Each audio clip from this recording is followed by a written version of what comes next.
Honestly, if you have to ask why you should be excited about Fnatic and G2, you haven't been watching. These are the two best teams we've had historically. They've got titles under their belt. They've clashed multiple times. This is going to be the defining battle in the EU LCS. Are you kidding me? They are diving for the triple kill. Fnatic rule Europe. G2 Esports are hungry. These guys lost 3-0, clean sweep against Fnatic in Copenhagen. They haven't beaten them this year. So we're 8-0 against G2 in our last 8 games, and even though they're looking pretty strong, I'm feeling really confident. I feel like they always end up choking when they go up against us, and even when they feel like they have the win, they don't have the, shot calling to end out the game.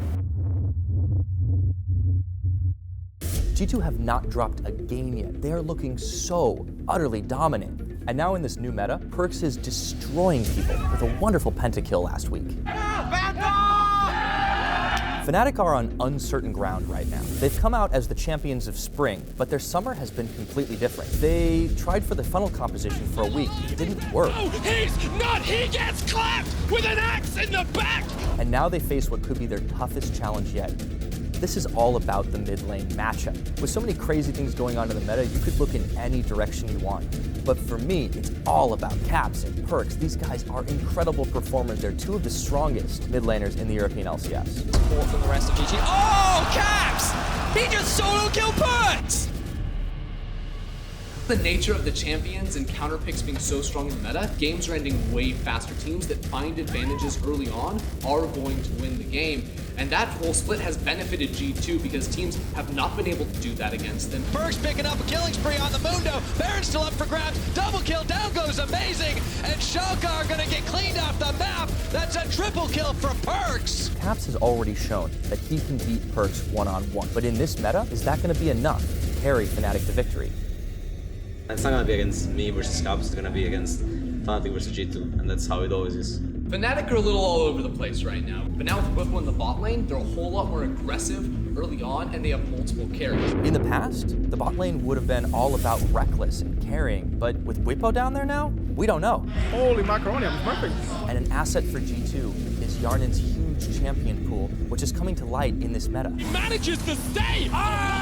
G2 destroy Rakan in the top lane. For Fnatic, it's about coming off of MSI and proving they're still the best. But the way that G2 is playing at the moment, they will beat out Fnatic. Wunder is going to win that top lane matchup. PerkZ is going to have all the resources, and he might not have to go 1v1 against Caps, but he's going to be able to carry in the team fight.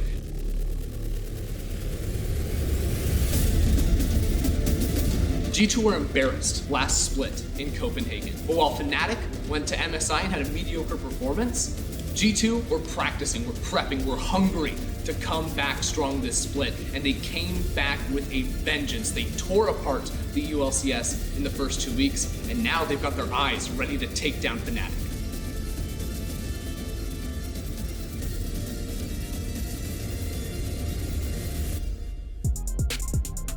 Welcome back to the EU LCS studio and this much anticipated showdown between G2 and Fnatic, where we've also got YamatoCannon joining us here for picks and bans. Welcome and congratulations. Thank you very much. Great stuff. That was a very convincing win versus Unicorns of Love. You must be happy. Yeah, I'm happy. Like, it was a bit of a cocktail because we had Darius against Ryze, but the cocktail, the flavor was good. The flavor was good. Let's see what flavor these teams go for. A huge, huge matchup in the EU LCS. And of course, first off, Reckless is still not playing. Bwipo is taking his place in the bottom lane. We also have a POV stream following Bwipo, so you can check that out. Now, let's talk a bit about the importance of this matchup. As said, it is kind of a defining battle because we're talking about who the best teams are, but this is the first one that's going to give us a strong indication of who that might be. So Yamato, first off, straight off the bat, who is the stronger team before you've seen this game? I think I would have to say Fnatic. I think they figured out a way to play things. I think Bwipo has mastered a lot of these champions already that are being played in the bot lane. For example, the Swain, they pulled it out against us, and Swain is one of the better picks right now in the bot lane. And I think if they get on to a champion that is good for Bwipo, I think they are better than G2. Sure, I wanted to actually ask you a question as somebody who's been scrimming on this patch. So obviously one of the things we've been talking about is the stylistic difference between G2 and Fnatic, the funnel comp versus this bruiser comp. And I kind of wanted to get like your take, like what do you think stylistically, how do these teams like kind of match up on? Who would you favor if they do choose to go into this final comp versus Bruiser comp style? I think the crazy part is that Fnatic are considered to be the masters of the final comp because they committed so heavily to the idea of playing it. So when we started scrimming them 3 weeks ago, then they already did that and they practiced it so freaking heavily. And I think if G2 want to play it against Fnatic, I think they're playing it against the masters and it's not a good idea. Yeah, do you think the reason why they've been 4-0 with these funnel comps is because they've just not played against a good enough caliber of teams that can pull off? The crazy part about the funnel comp is that if you make one mistake against it, then it just takes over and you lose. Yeah. And I think it's the same way the other way around, and I don't think it has been punished. We've seen games where these comps fall behind, but they come back with some sneaky Baron. And I think it comes down to who managed to snowball first, and I think it's in the hand of the team that doesn't have the funnel comp. Let's see. Braum is already off the table, so Fnatic saying, that makes Jankos, funneling you can much have less that. likely. I Jankos will maybe say. a bit happy. I really like the Braum plus the Kai'Sa as far as the funneling goes. And I mean, we have seen Kai'Sa paired up with stuff like the Nunu, but for me, that just doesn't sit as well in my stomach as the Kai'Sa plus Braum. I'm loving the... Swain is locked in immediately, could be for sOAZ or for Bwipo in the bottom lane, or somewhere else entirely, because nothing is certain this I'm loving the Swain, because Swain bottom is absurd. The best supports in the game right now are Pyke, Alistar, and the synergy is crazy. You just W with Alistar, pull one in, and you just have a full combo for free with Swain. Pyke Swain is dirty. That's what me and Medic were saying backstage. We saw the Swain plus the Pyke, like instantly. That is a nasty bottom lane backstage, and I mean it worked. So for me, I'm interested in this one pick from Wunder, because for me, Wunder's been like the best top laner in Europe. He's really been standing out. Like, what's your opinion on Wunder right now? I think Wunder is for sure one of the better top laners. He's always had a good idea of what to play. When I worked with him, I still have a very high opinion of him. I'm very surprised they managed or just go for the Ornn lock-in, because I think red side is all about last picking, and I think Wunder has the deep enough champion pool to punish something like a Mundo. And I think the Mundo into Ornn matchup is good for Mundo, and that's strange for me. Yeah, are you disappointed that they don't try and leverage the fact that Wunder has been so dominating so far by maybe keeping it for a last pick and keeping it as a card where they can win this game with? Like, it's really, really strange. Like, you know for sure sOAZ is going to play a tank up top. You have to rotate the Trundle, deny it from the Swain. I think it's really strange that Trundle goes through for such a long time here. And for me, I'm thinking back to finals where Wunder was on tank duty that whole series, and I want to see him on a carry. I want him to be able to win lane and to be able to dominate and then do really well for G2, and Ornn's not that pick for me. So yeah, you were saying in the video beforehand that you think Wunder is going to be this big factor. Do you think that is now negated? So what are you looking at next for G2? Where does the power come from? I mean, it has to be PerkZ, right? And actually, I think this is the Morgana Tahm Kench in the bot lane that we've seen a lot in the LCK. So even though it might not be a funnel comp for G2, it is still very much about setting up PerkZ in the mid lane to carry. I think the question is what mid laner will G2 get their hands on. If they get either Aurelia, or if they just fourth pick Trundle and wait for the last pick. I think either way, the Morgana Tahm Kench is a good denial towards Alistar Swain, but they will have the pressure and they'll scale better as well. So I'm not too big of a fan what G2 has presented to the table. It's just components of something that is not whole yet. And we heard beforehand that PerkZ said people always say it's Caps versus PerkZ. Well, no, it is actually just Fnatic versus G2. Unfortunately, it does look like it's going to come down to the power picks for the mid laners, and we like to see that. Yeah, I really like this Kai'Sa ban. So Fnatic obviously taking away the Braum, taking away the Kai'Sa. They're clearly just about not letting G2 play this like really stupid funnel comp. I actually... Oh, what's that? You don't like it? I want to plant the seed right here. Yeah. We've seen Rakan in a funnel before, and when I see Morgana Tahm Kench, I still feel like G2 are trying to pull that out. We've seen the Lucian too, so maybe we'll see that. But I don't know. How do you feel? Can you fit a funnel comp like this? Like it could, right? I feel like that's the only way you make sense of the Trundle ban, because I think Trundle fourth pick is the obvious pick. Maybe they're afraid of Broxah playing Nidalee or Kench. There it is. Oh, It's he Rakan. is the prediction god. At least one half already. Yeah, and they've got the 2 smites, so 100%, baby. Yeah, I don't like this at all. I think Fnatic, put all your money right there, you know. Fnatic is in good hands, I think, draft-wise. All right, so Ender, break it down for us. For people who might be confused and haven't tuned into this meta so much, what is G2 trying to do here? G2 are putting all the resources in the PerkZ basket so he can 1v5 in the late game. He's got 3, I'll count Ornn as a support. He's got 4 supports to back him up here on this Xayah. And Xayah is unique as, you know, that hyper carry jungler, that super carry that we call her, because she has a lot of protection for herself. And that's usually how you beat this type of strategy. You shut her down and you focus her out. And because we're ultimate, she can, you know, get out of tough situations. I think the most important part here for Fnatic, I like the fact that they pick Zoe. Because Zoe is one of the better champs into it because she can push the wave. And if you push the wave, all of a sudden you can deny. And I think we're going to see a lot of action in the mid lane. I think Zoe and Camille are going to try to kill the Rakan over and over. And that's the way in here. Yeah, I really like these really aggressive, very proactive picks. I like the Camille, I like the Alistar, I like the Zoe. You know, all of these champions can really set things up, especially if they abuse Fog of War. If they can get control of the mid lane area, like Yamana said, control the vision, hide in the bushes. I really think it's going to be. If I summarize it, really easy to. Fnatic wins the draft then for all of you, or?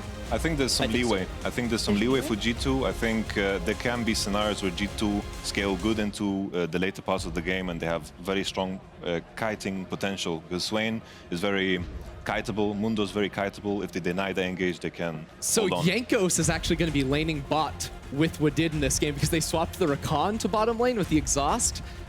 That's very interesting. I'm not sure if I'm sold. I've never seen Jankos play actual support, but he's been conditioned into it by G2. He's not happy. Can we just point out the carry, PerkZ is playing Tahm Kench. Wait, they... No. No. Oh, is he not? Yeah, 20 seconds is what it was. Yeah. I saw it'll be Wadid following PerkZ around in the jungle, which is the only, you know, mix-up here for G2. I love it. I just love the fact that they're throwing us for a loop, especially with Bwipo is now in the bottom lane. So we're like, okay, we've got all the craziness under control. We know what's coming, but G2 says, you've got another thing coming. We have something prepared for this all-important clash. That will say, for now at least, who is the best team in Europe for now. Is it Fnatic or is it G2 Esports? And we're gonna see if Caps puts on a clinic or if PerkZ is the one that is victorious. We will hear in just a bit, but first, as we load onto the Rift, let's head over to Medic and Fnatic's coach. Thank you, Sjokz. I'm joined by Dylan Falco. Now, Dylan, we've seen G2 run these funnel comps time after time throughout the first 2 weeks of the split. What are Fnatic going to do to actually deny G2's funnel? The funnel comp is a very high-risk, high-reward strat. If they get ahead early game or things go well, the game will get really out of control. But we put a lot of focus into our early game planning for this one. So I think if we can get ahead early, it'll look good. Got to get ahead early. We'll hand it over to your casters. Guys, take it away. Thank you very much, and welcome to the match of the week, ladies and gentlemen. The Spring Split Finals rematch, and you could not ask for a better showdown. Fnatic's Goon Squad strategy, minus Zoe, taking on G2's funnel comp strategy that they've shown such great execution with Vedius. It's going to be so much fun to watch. So, PerkZ is going to be jungling with Wadid. We're going to have a bot lane of Hjärnan and Jankos. Guys, I know the images on the right-hand side are a little confusing, but it is simply the setup that we have from these guys. Do not adjust your picture. This is real. This is happening. Yep. On the left-hand side, Fnatic have gone for what they found a lot of success with. We're seeing Bwipo on another mage down the bottom lane. We already heard Yamato on the desk talk about how good Swain is in the bottom lane right now when paired up with some of these more aggressive supports. And Broxah, he's on a playmaker, something that we've seen a lot of success with over the last week. Yeah, and of course, looking at the matchup, looking at match of the week, this is the historic win-loss between Fnatic and G2. 14 wins for Fnatic, 16 historically for G2, but crucially, G2 have not won a single game this year against Fnatic. They are 0-8 in 2018. We'll have to see whether or not they can turn that around. I have a question for you guys at home. Who do you think will win this? Jump onto chat. Jump onto Twitch chat or YouTube and type FNC or G2. Spam it, spam it, spam it. We're going to actually track who you believe is going to win this game live right now in chat. FNC or G2. And the funnel comp is winning. G2 Army represent. Fnatic fans rally because Wunder is going to get jumped on. Hookshot comes in. First blood, Fnatic. So while the fans might be in G2's favor, Broxah is trying to silence the critics. He gets an early kill up topside, and G2 use this as an opportunity to invade. Booyah, baby! The Fnatic faithful have turned this around. It's not done yet. Bwipo and Hylissang jumping onto Hjärnan down bottom. Jankos going low. He's looking for the Devour. Gobble, gobble, gobble. Lobster's hungry. Not going to find it yet. The Death's Hand from Bwipo sends Jankos running. Of course, Jankos not the most experienced bot laner on professional play. So much action already happening, Quickshot. We haven't even been able to talk about what's going on in the actual game. Fnatic are leading the fan vote right now in the chat. G2 are falling behind as they are in terms of the early game. But there are so many things to talk about. Let's start by talking about caps on the Zoe.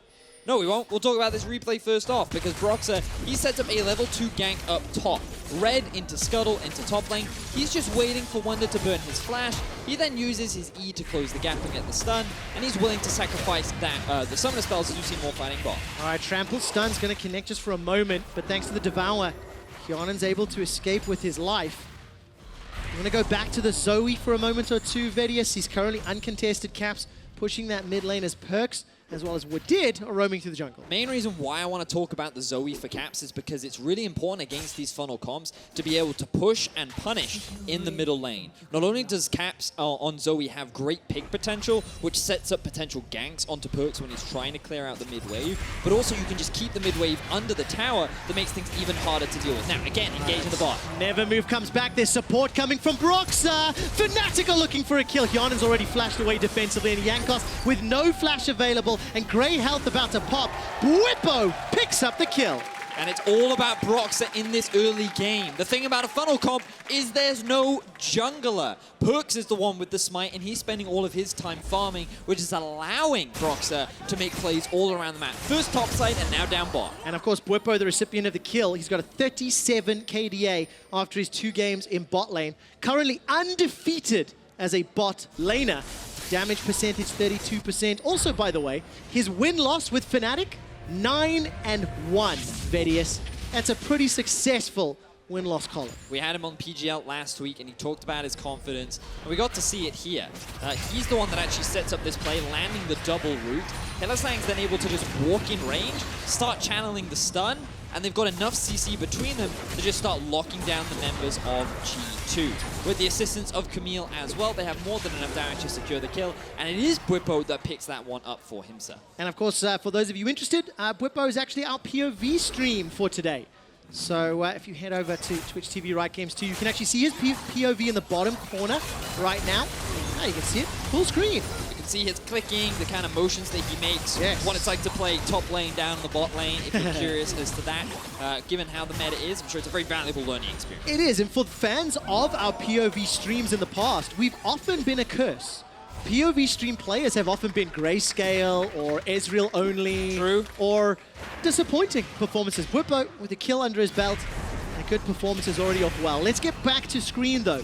1,000 gold up. Fnatic are 2-0. And I want to highlight something that you mentioned, Vedius. Without a jungler on G2's side, Broxah has been uncontested around the map. He's 28 CS to 0, doesn't count.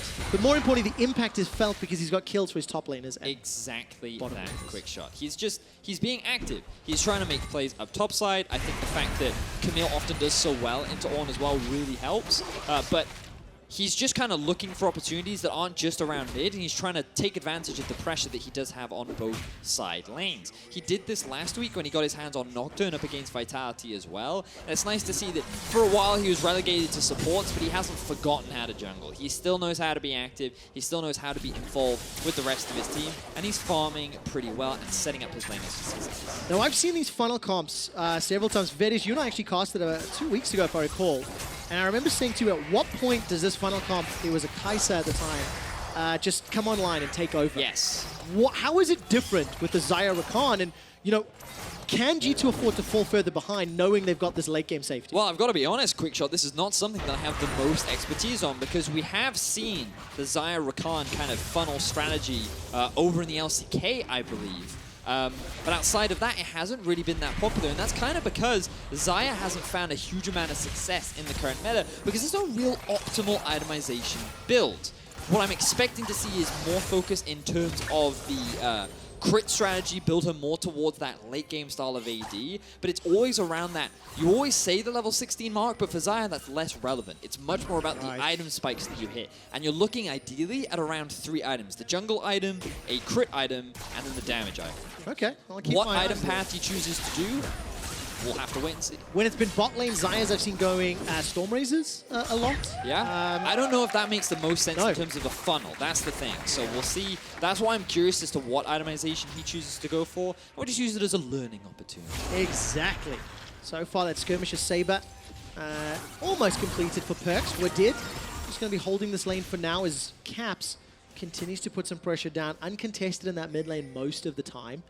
Farming up a Storm, and going to be crucial to see whether or not Caps can find some of those picks. And a lot of the hype videos we saw coming into this game, we saw Caps solo killing PerkZ a couple of times and showing off his prowess on this champion. Yeah, the two mid laners do have quite a rivalry. They haven't really been had the opportunity to play against each other that much this game, but over the last year, it has been a constant back and forth between the two where, well, surprising to perhaps some, Caps has actually been the one to come out ahead. We don't have time because the bot lane fight is happening. All right, Hjärnan's going in for the Soul Shackles. Going to get interrupted for a moment or two. Support's coming from PerkZ and Wadid, and Hylissang will be the target. He's taken down, donated to PerkZ. G2's on the board. And this is what G2 can do with given the lack of a jungler.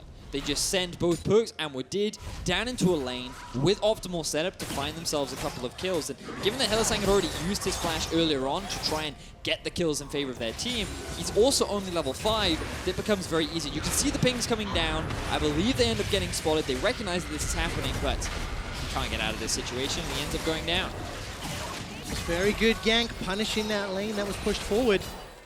And this is something that G2 do a lot with the funnel comp. They don't just sit there and farm all the time. They don't just wait for an opportunity to kind of rely on these late game fights. They're actually surprisingly proactive in the early game, and Ender's breakdown earlier in Ready Check kind of illustrated that, where last week they often went top lane to find a couple of free kills, and it just kind of increases the momentum, increases the pace of the game, because you're getting even more gold and kills onto your carry. And that's of course the strength of G2. There seems to be a more controlled, more calculated team. PerkZ is getting more confidence and more development with this G2 squad that's leaning into the funnel comp. Caps is on your screen now while he's not got a kill. I want to look at some of the head-to-head stats between Caps and PerkZ, because historically, PerkZ has had a difficult time against Caps. Caps 12 wins to 8. Caps has solo killed PerkZ 5 times across the entire career of playing into G2 Esports. And it seems like every time I want to get one of these stories out, action happens. Call of the Forge God comes out. I don't think that was redirected. Wunder's going to be lucky to survive for the time being. This is a big fight in the top lane. Stopwatch buys enough time for sOAZ to heal, but PerkZ is fighting on the flank. Devour comes up from Jankos. He manages to save Wunder. Nobody dies in EU's match of the week, but the fight isn't done yet. Bwipo gets the never move route and the passive pullback, but G2 will survive for the time being. Everybody joined the fight, Vedius, but nobody went down. So we end up with a party in the top lane, but everyone walks away clean. Fnatic unable to find any kills. They do use a couple of summoner spells, and they're able to gain a bit of pressure, but Fnatic had their eyes set on the tower. They wanted to take that down, maybe convert it into a Rift Herald, which they could have utilized in the middle lane, but instead, PerkZ and Wadid responded in time. They were able to turn the play around and just mitigate some of the pressure that Fnatic tried to set up. Yeah, really, really good setup. It's an even gold game. And I was talking about PerkZ and Caps' stats, and PerkZ definitely used that meme or that story, the branding of the lane kingdom. Caps has always been the ruler in this head-to-head. Old kings or new doesn't really matter, but get away from the lane. PerkZ is getting all the resources funneled into him, and he's leaning into an alternative strategy to take down Caps and Fnatic in this crazy meta time. And we're getting to 12 minutes on the clock, and this Xayah is starting to power up. Got that first jungle item completed, working towards the crit, and then the damage item that is where we expect PerkZ to take off. Exactly that. I think it's going to take a little bit more time for G2, and the fact that they are even right now and haven't lost the tower is a pretty good situation for them to be in. But Fnatic right now have primary control over a lot of the lanes. Caps is very close to taking down that mid tower. I believe it's at like 45% HP. And as long as he just keeps pushing in that minion wave, that tower is slowly going to be chipped further and further away. And they really want to put a little bit more focus on this Rift Herald to try and help secure some of these outer towers. Because the more of the map you control, the more you can then invade and limit the amount of resources that PerkZ is funneling into himself. He currently only has 1 level over Caps, which is a fine situation for Fnatic to be in. But they have their eyes set on the mid lane of Fnatic. Will not be able to find anything for now. No, not just yet. Sleepy Trouble Bubble found a target, but there was no paddle star to follow it up. So Caps backs away with his life. He's got that Luden's Echo completed. First items for most of the Fnatic laners. Bird Visage for top, Roa for Bwipo. And as it stands, G2 are looking for another proactive play. This is the active funnel comp and instant quickness from Wadid. Bwipo is getting dunked. Wunder's on the board with his first kill. PerkZ is here to clean it up, and it's Jankos that secures it. G2 with a kill lead and a gold lead. Extremely well played from G2. They use the Tahm Kench ultimate to bring more members up towards topside. Wunder uses his teleport to set up a follow-up as well. And G2 with 5 members top find themselves 2 kills, but it will cost them a tower. All right, tower first blood is secured. Broxah hops over the wall with the thanks of that hook shot. And sOAZ will take a tower down bottom. This is an interesting trade. 2 kills for 2 towers. I think Fnatic are happy with that. And I don't know if Morgana is going to be able to get the tower in the top side as well. I saw a couple of pings towards the Rift Herald, but let's have a look. Look at your mini-map. You can see the Rakan gets brought in by the Tahm Kench to set up the play. You then have the ulti from Hjärnan, and there's just so much chain CC that there's nothing really that Bwipo and Hylissang can do to get out of this situation. 5 versus 1. Yes, it was a good collapse, but in terms of overall gain, you could argue that Fnatic are the ones to come out ahead, and now they have priority on the Rift Herald because G2 have to reset. Dude, if they get 2 towers and Heralds, for just 2 kills, which didn't even go to PerkZ, that's definitely a big advantage for Fnatic, especially if they can use this Herald to unlock more. The Church of Scuttlecrab here in Berlin going a bit mad for the kill on the background. And of course those item spikes I was talking about just before the fight, now mirrored on the side of G2. Wunder, as well as Hjärnan joining in the fray. It's such a unique game where you have 2 completely distinct playstyles for 2 of the top performing teams in Europe going head to head. I think you add Misfits to the equation, you have the top 3 teams in Summer right now. And they've all got drastically different approaches and play styles, and we're actually seeing Fnatic and G2 go head to head with this Goon Squad versus Funnel Comp. Yes, and right now it is Fnatic that have the gold lead, but that doesn't necessarily mean that they're the ones that are in control of the game, because when you look at kind of the vision that's spread out, G2 have the bottom river pretty much covered and the entrances towards their top side. This makes it difficult for Fnatic to invade and deny a lot of the jungle camps that are going to be funneled into PerkZ right now. For the time being, Fnatic, they're just looking to get out with their lives as Bwipo has been caught. All right, Bwipo's been devoured. Wunder's going to face plant into the wall. Call of the Forge God comes out. Bwipo's still in trouble. He's already used the flash, and that's PerkZ that picks up the kill. So that's the 4th of the game to G2. Bwipo, a little bit of a mistake. How costly will this be? Because now G2 have also got positioning on the tower. They have the Rift Herald though, so just keeping an eye on where Camille is. She's actually heading down towards the bot side.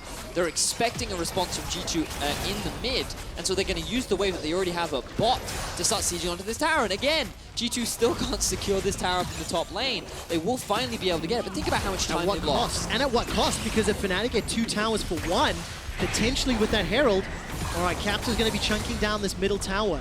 We've gone past the 15-minute mark, and for the first time in Summer, G2 were behind in gold at 15 minutes when playing a funnel comp.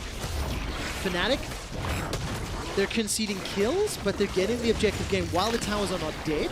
That is a lot of objective damage. That standing gold is just a few sieges away from being knocked over. It's still so very close between these 2 teams. And see, the thing is, Bwipo thinks he's safe because he's actually got vision everywhere, but the one place that he doesn't have vision is literally the lane to the river. So Jankos just comes out of nowhere. He doesn't flash in time, so Jankos is able to lock him down long enough for the rest of G2 to secure the kill. But again, overall, the kind of gains that Fnatic got, that's a lot of damage onto the tier 2 towers in mid and bot. So Fnatic aren't too upset about that, but I'm sure Bwipo is now that he doesn't have his flash. Yeah. But this is still such a close game. Hjärnan has been doing extremely well. He's farming effectively. 0-0-4 on the Morgana. And you think about Xayah with a Morgana and a Rakan setup. There's huge amount of engage, loads of peel. This game is still incredibly close, and the longer it goes, the better it is for G2. Okay, so this is exciting. PerkZ, by the way, he's picked up that Executioner's Calling to go with the rapid fire cannon. Okay. Wadid Shirelia's Reverie. Jankos, you saw his mechanics there, dodging those skill shots. Real mastery of Tahm Kench. He's 1-1-3. A little bit of sarcasm there in case you didn't catch it. But doing his job. His Devours have been on point. Right place, right time. And G2 definitely on the same page when it comes to securing the kills, when it comes to punishing people out of position. And they've managed to defend those 2 inner turrets in mid and bottom lane. So they're holding steady. Now, how How much time do Fnatic have, Vedius? If you like G2 scaling, you like the later game, right? Like, is it very drastic, or do you still like Fnatic's chances with this? I mean, right now, I think Fnatic are fine. If they go for a 5v5 fight in this point in the game, I wouldn't be as confident. But I think that in terms of their ability to just group up mid and start sieging, and to play around Baron, I think they're in an okay position. Once G2 completes his next major item is when it becomes scary. And if Caps dies, ooh! Look, this is not the match for ultimate bragging rights, but with PerkZ being able to take down Caps, and now G2 looking to set up another play. Teleport's going up into the top lane, Nevermove comes down. Bwipo's in Demonic Ascension, but he doesn't have much support. Wadid running for his life in the back end as here comes sOAZ. Call of the Forge God, and it's sent way the wrong way. It may not matter though. G2 in a better position with a numbers advantage, and they've got themselves a super Xayah. Terrible decision-making from Fnatic and a great punish from G2. After getting the kill onto Caps, Fnatic should have just disengaged, gotten out of that situation, but G2 did not want to let them. They punish Broxah for being in the enemy jungle. They find themselves another double kill onto the bot lane of Fnatic, and now they secure themselves another turret in the mid. The gold lead starting to snowball in the favor of G2. 5-0-1 for PerkZ on that Xayah. And it all started with Wadid and PerkZ jumping onto Caps. So, this is where it all starts. Ooh, Wadid reads the play and goes in with the ulti to lock him down. Then PerkZ knows that, you know what, if I just body block for Wadid, he should be in a fine situation. Broxah was trying to invade because he had pressure up topside, but then he realizes, no, we no longer have pressure mid, and the enemy team is collapsing. Bwipo should not have gone in here. You don't have the numbers, sOAZ is nowhere near, Broxah can't get involved, and it effectively becomes a 2v5 that there's no way you're going to be able to win. So PerkZ just picks up even more kills. 5-0-1 right now. Yeah. And the funnel comp is coming into full effect. So PerkZ is sending a pretty clear message to Fnatic. I think you can all read that one. He's doing exceptionally well, 5-0-1. I also totally miscalled that call of the Forge God. Wunder tagged exactly who he wanted to in the Baron pit, and with the help of PerkZ, I definitely think that damage graph will continue to grow. Chat spam on YouTube and Twitch definitely in favor of G2 as they're in the lead. Hylissang gets chugged down by the quickness. The Baron is helping out G2. Hjärnan and Wadid now diving into the pit. Baron is going to be the focus. It's going to be donated. It's gift wrapped. It's packaged. And it's given to G2 Esports. G2 could not have asked for a better Baron as Fnatic crumble and G2 mount a 5,000 gold lead against their rivals. What a fantastic mid-game for G2. It only took a rapid-fire cannon and an executioner's calling for PerkZ to start the snowball.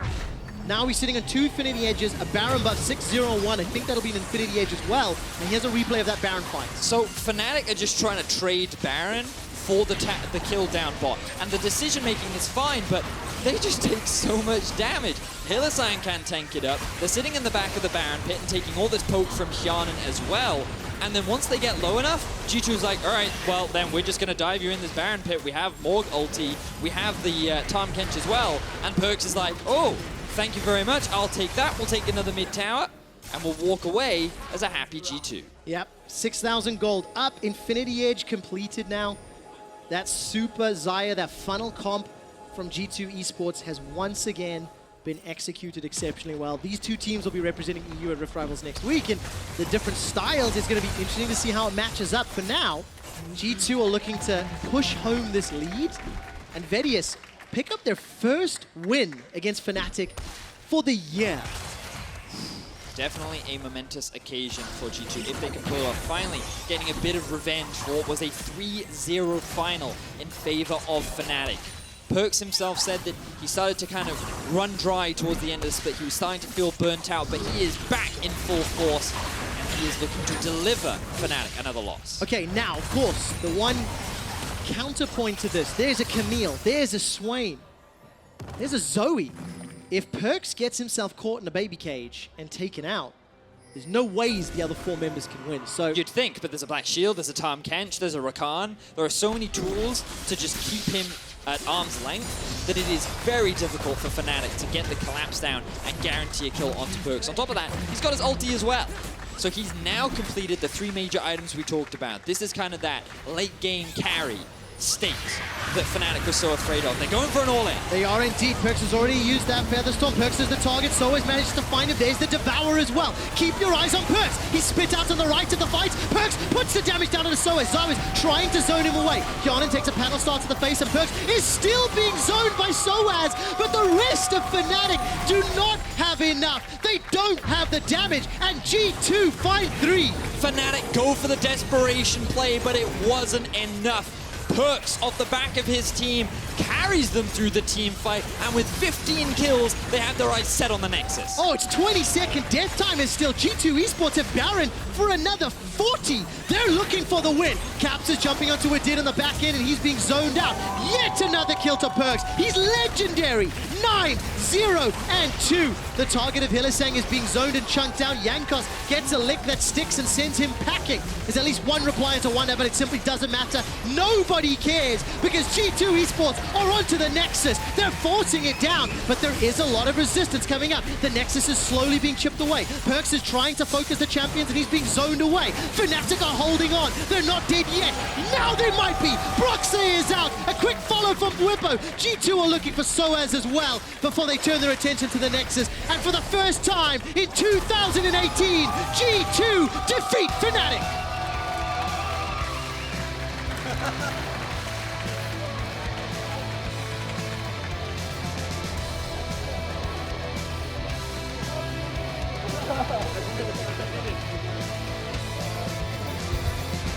Exceptional demonstration. Communication, control, and it just looked like the undefeated G2 from the entirety of summer so far. Things were looking a little grim for G2. They weren't able to trade a lot in terms of objectives. They were finding kills, but it was Fnatic that were taking control of the map. But then G2, they found that kill onto Caps. They snowballed into more kills. And then when they secured that Baron, where they lost no members, that was the game locked in for G2. And if you're a G2 fan, this is the kind of growth you wanted to see. This team struggled last split. Yes, they made it to the finals, but they didn't come close to Fnatic. But this time round, they delivered the win on a silver platter, and PerkZ was the one that led the way. And the questions, the setup, the questions. Bwipo, the starter over Reckless, the Goon squad that looked so good last week, that actually looked so good at the beginning of the game. Fnatic, they just faltered. One or two small picks, Bwipo getting caught by blue buff, Caps being caught in the middle lane. It's those small mistakes that you have to think tip the snowball over the hill and just send PerkZ flying to victory. Cool, and it's going to be so fascinating to see these guys competing at Rift Rivals as well. Relying on the funnel strat. Clearly, this is a strategy they believe is the strongest in the current meta right now. Yes. And teams cannot punish them, or at least so far in EU, we haven't found a way of being able to shut this down.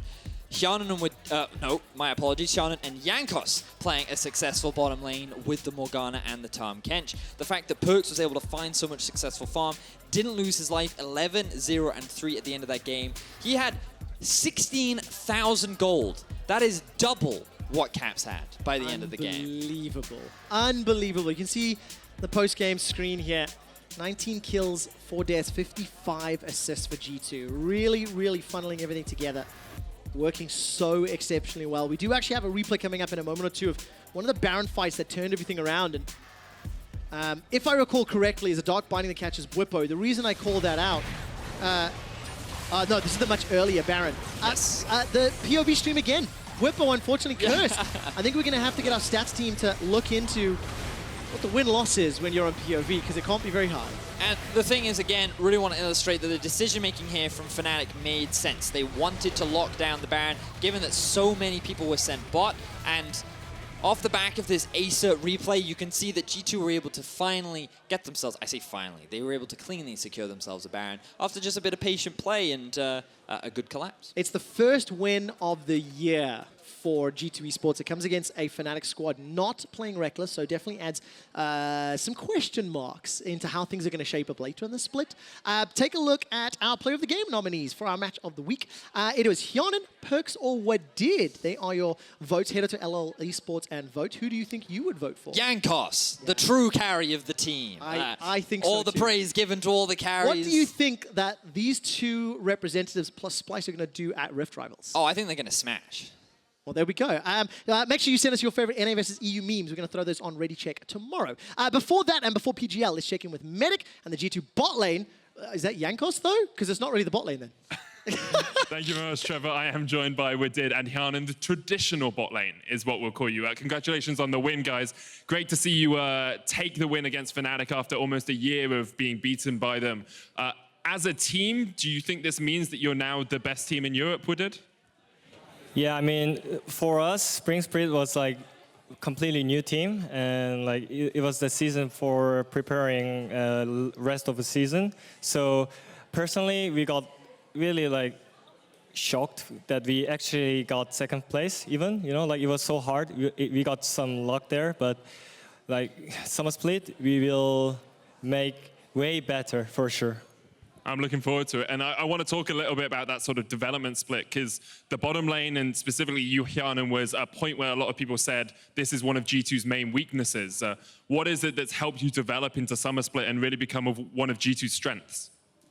I mean, I think it's just like, in the beginning, it's really hard as a new team to play AD carry when the team is not like fully, how do I say it, like, we weren't really there on point as a team, and we weren't really playing really good. And as an AD carry, it just gets a bit harder, I guess, to play AD carry role, because I got caught a lot during like the first weeks of last split.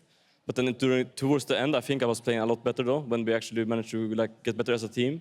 So I don't think I'm like a weakness or anything to our team, no. To be honest, like it looked like weakness because our bot lane goal was like just only like not dying and 5-5, and then we always focus on top side, because we were having Wunder and PerkZ, which is like strong carries. But Hjärnan is also carry, like he carried on Rocket and he's like improving. I mean, he's not even improving, like he's already good. So like we can also play on bot side, and then we learn how to play on bot side right now. So like there is no weakness anymore right now. Yeah, I mean, it's very easy for me to say weakness when I don't know the strategy behind the team. So it's great to see that now you're able to develop and play as a whole team, because we're seeing things like the Heimerdinger and the fiddle, and then we saw you play Rakan in the jungle today as well. We did. What was the decision-making process behind that? Instead of putting Jankos on the Rakan, you decided to take it yourself. First of all, compared to Braum, Rakan is more like hard to learn the champion. You can have like insane combos. Like you cannot learn. Like, and also Jankos is also having really bad mechanically, so he can only play Braum and Tahm Kench because he's really easy champion for no-brain players. So yeah, I think that's the main point. Yeah. As a Rakan one trick, I'm very happy you said he's a hard champion to play. I'm going to record that and play that back to Vedius whenever he says it's too easy to play. I want to talk about how you think the meta is going to evolve, though, guys, because we've got 8-13 coming in. There's nerfs to the gold funneling strategy, nerfs to Ginsu's Rage Blade. Do you think that's going to affect you a lot as a team? I mean, we don't only play this strategy, obviously. So, I mean, I don't think it will affect us too much. But some of our strategy we just have to, like, either change how we approach them and do something else, of course. And I don't think it will change too much for us as a team. I don't think so, no. Okay, and do you think coming up into Rift Rivals, we're going to see some of your new strategies? Because that is on 8-13. I mean, I think we will use Rift Rivals to test a lot of new stuff and to come back then to Europe and see if they actually work good or not. So it's kind of good to have, like, I guess you can say, like, testing week in NA. Yeah, I mean, we didn't even show like our complete role swap. Like you can just imagine like role swap everywhere, and like oh my god, G2 already won. Oh. When you say you're using Rift Rivals as a testing week, what you mean is you're going to go over there and destroy some North American teams, right? No, I mean I will play mid, top, and jungle. Like I'll play every role, so that's what I mean with testing. Yeah. I'm looking forward to it. Thank you very much, guys. We're going to hand it over to the post-game lobby. See you guys soon.